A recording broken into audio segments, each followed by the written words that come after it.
সন্তান শুভেন্দু অধিকারী স্বাগতম স্বাগতম স্বাগতম। মেদিনীপুরের বীর সন্তান শুভেন্দু।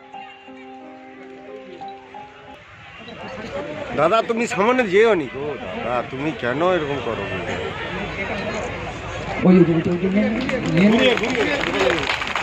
সবাই ওনার অমূল্য বক্তব্য রাখার জন্য আমরা ওনাকে অনুরোধ করছি।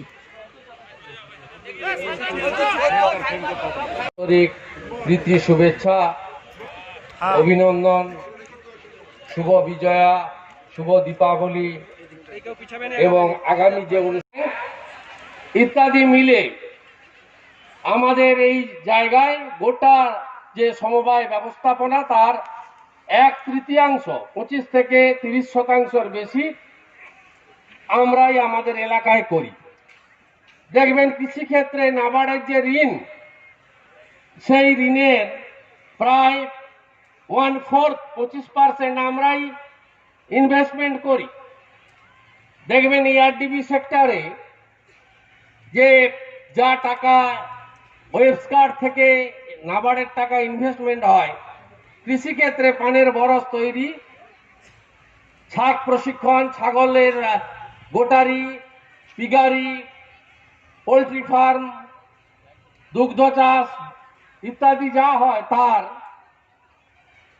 প্রায় 50%-এর বেশি কন্টাই এআরডিবি আর তারপরে তমলুক এআরডিবি আমরা মিলে করি।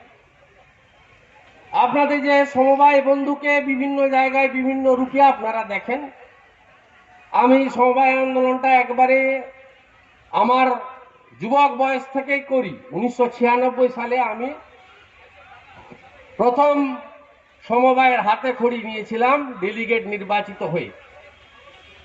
99 সাল থেকে এআরডিবির সঙ্গে যুক্ত। আমার মনে হয় গর্ব করে আমি বলতে পারি আমি একমাত্র লোক যে সমবায়ের প্রাইমারি কৃষি সমিতি জনমঙ্গল এসকেএস এর আমি মেম্বার,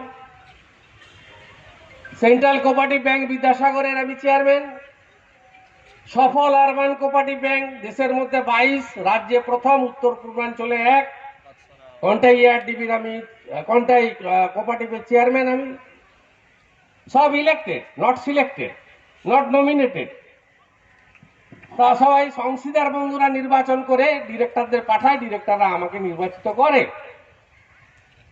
এবং কন্টাই এআরডিবিতেও আছি, অর্থাৎ central cooperative, ARDB sector, urban sector আর প্রাইমারি সমিতি প্যাক্স, তার সঙ্গেও আমি যুক্ত। আমার মনে হয় এইরকম সমবায়ের প্রত্যেকটা সেক্টরের সঙ্গে এটা গর্ব করার বিষয়, আমি এটা করতেই পারি।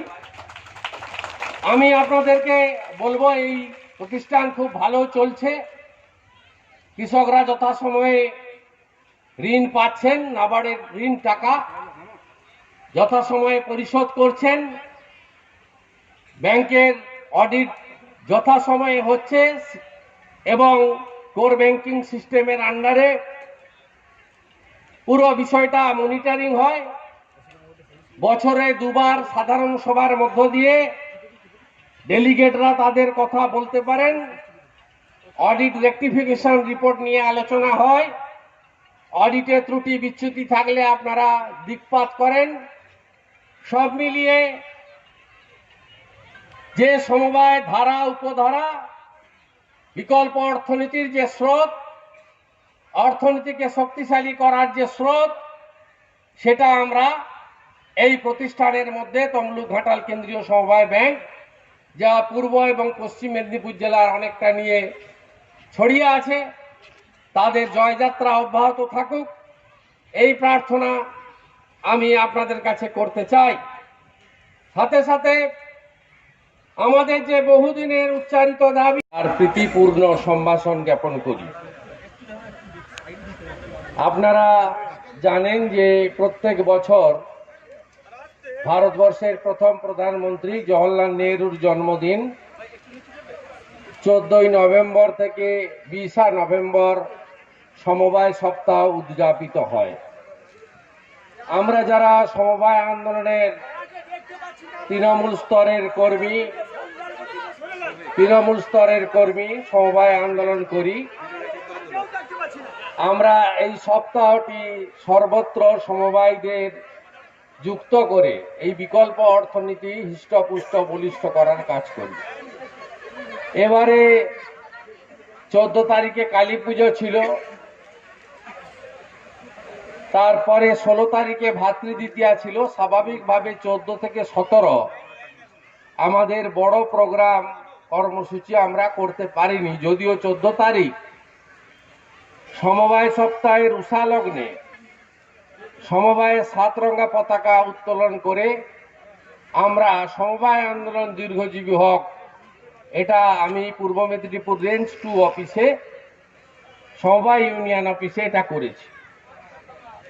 আজকের এই মহতি কর্মসূচি প্রায় 12 বছর ধরে আমি অ্যাটেন্ড করি। তমলুক ঘাটাল কেন্দ্রীয় ব্যাংকের এই যে ব্যাপক জমায়েত, এখানে আমি প্রায় অনেকবার এসেছি, আমার বক্তব্য রেখেছি। বক্তব্য রাখার থেকেও বড় কথা, এই সপ্তাহে আমরা একসঙ্গে মিলিত হয়ে একাত্ম হই এবং সমবায়কে শক্তিশালী করার জন্য নতুন করে অনুপ্রাণিত হয়ে যে যার এলাকায় ফিরে যায়। আমি এই অনুষ্ঠানের সভাপতি, আমাদের তমলুক ঘাটাল কেন্দ্রীয় ব্যাংকের সভাপতি অবসরপ্রাপ্ত শিক্ষক সম্মানীয় গোপাল মাইতিকে শ্রদ্ধা জানাবো।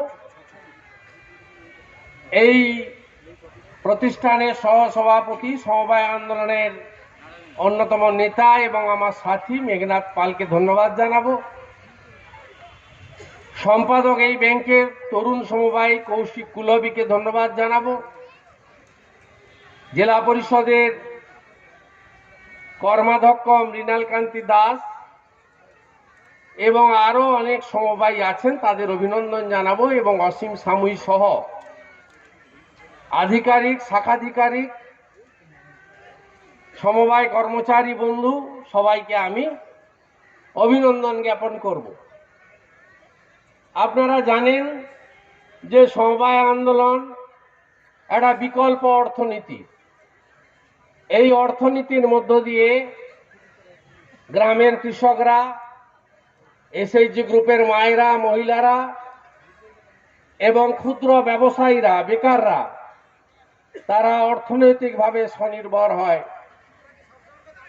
আপনারা জানেন যে সারা ভারতবর্ষের মধ্যে, রাজ্যের মধ্যে উল্লেখযোগ্য সমবায় আন্দোলন, সক্রিয় সমিতি, সক্রিয় কার্যক্রম আমাদের এই অবিভক্ত মেদিনীপুর জেলায় হয়। তমলুক ঘাটাল কেন্দ্রীয় bank, Mukhberia bank, Vidyasagar central cooperative.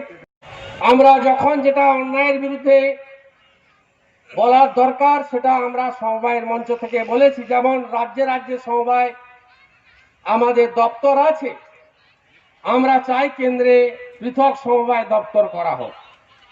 আমরা চাই পঞ্চায়েতের, পুরসভার মাধ্যমে এসএইচজি গ্রুপকে যে বেনিফিট দেওয়া হয়, আমাদের সমিতির মাধ্যমে সমবায়ের একই জায়গায় রেজিস্ট্রিকৃত হওয়া সত্ত্বেও আমার এসএইচজি গ্রুপের মা বোন দিদিদের তাদের সমান গুরুত্ব, মর্যাদা ইত্যাদি দেওয়া হোক, এটা আমাদের অনেক দিনের দাবি। এবং গত কয়েক মাস ধরে করোনা, কোভিড, লকডাউন, তার ফলে যে সমস্যা সমবায় প্রতিষ্ঠানগুলি ফেস করেছে, আমি চাইব অর্থনীতির এই প্রতিযোগিতায় আমরা সবাই মিলে এগিয়ে আসব এবং এই জায়গা থেকে আমাদের প্রতিষ্ঠানগুলোকে বাঁচাবো। আমাদের নিষ্ক্রিয় সমিতিগুলোকে সক্রিয় করতে হবে, আমাদের আরো বেশি করে ফার্মার্স ক্লাব খুলতে হবে, আমাদের বেশি করে সমবায়ের মাধ্যমে ন্যাশনালাইজ ব্যাংকের সঙ্গে প্রতিযোগিতা করে কিষাণ ক্রেডিট কার্ড আমাদের সদস্যার সংখ্যা আরো বাড়াতে হবে এবং সমবায় আন্দোলনকে হৃষ্টপুষ্ট বলিষ্ঠ করতে হবে। আজকে সমবায় আন্দোলন, আমাদের যে আইন তৈরি হয়েছিল প্রথম আমাদের রাজ্যে 1973 সালে, সেই আইনের ড্রাফট খসড়া তৎকালীন মুখ্যমন্ত্রী সিদ্ধার্থ শঙ্কর রায়, আমাদের কাঁথি কলেজের প্রয়াত গণিতের অধ্যাপক, ওয়েবস্কারের চেয়ারম্যান ছিলেন সুধাংশু শেখর পণ্ডা, তাকে দিয়ে প্রথম 1973 সালে সমবায় ড্রাফট আইন তৈরি করেছিলেন। অর্থাৎ আমরা সমবায় আন্দোলনকে মেদিনীপুর গোটা রাজ্যে পথ দেখিয়েছি, এটা আমরা দায়িত্ব নিয়ে বলতে পারি। এবং সাথে সাথে আজকে সমবায় আন্দোলন, সমবায় প্রতিষ্ঠান সাংবিধানিক স্বীকৃতি পেয়েছে বৈদ্যনাথন কমিশনের সুপারিশ 2006 সালে কার্যকর হওয়ার পরে সমবায় আন্দোলন আজকে চতুর্থ সরকার আমরা বলি। মাননীয় এমপিরা দিল্লিতে সরকার তৈরি করেন ভারত সরকার, মাননীয় এমএলএরা রাজ্য সরকার করেন প্রাদেশিক সরকার। পঞ্চায়েত রাজ বিল, নগরপালিকা বিল আসার পরে পুরসভা এবং পঞ্চায়েত 72-73তম সংবিধান সংশোধনী হয়ে তারা তৃতীয় সরকার পেয়েছে। আর বৈদ্যনাথন কমিশনের সুপারিশ কার্যকর করে সমবায় সংবিধানে স্বীকৃত হয়েছে। তাই যথাসময়ে নির্বাচন, যথাসময়ে সাধারণ সভা, যথাসময়ে অডিট নিয়ে আলোচনা করা সমবায়ের মূল লক্ষ্য। আমরা ঐক্যবদ্ধভাবে আগাবো। পণ্ডিত জওহরলাল নেহরু বলেছিলেন সমাজতন্ত্র আসবে তখনই যদি সমবায়কে শক্তিশালী করা যায়। বিশ্বকবি রবীন্দ্রনাথ ঠাকুর থেকে চারণ কবি মুকুন্দ দাস, কাজী নজরুল ইসলাম থেকে শুরু করে জাতির জনক মহাত্মা গান্ধী সমবায়ের কথা বলে গেছেন। সেই সমবায়কে হৃষ্ট পুষ্ট বলিষ্ঠ করতে হবে, এটাই হোক আজকের দিনের শপথ। আপনাদের সকলকে সমবায়ের 7 রঙা অভিনন্দন জানিয়ে আমার বক্তব্য শেষ করলাম। জয়তু সমবায়।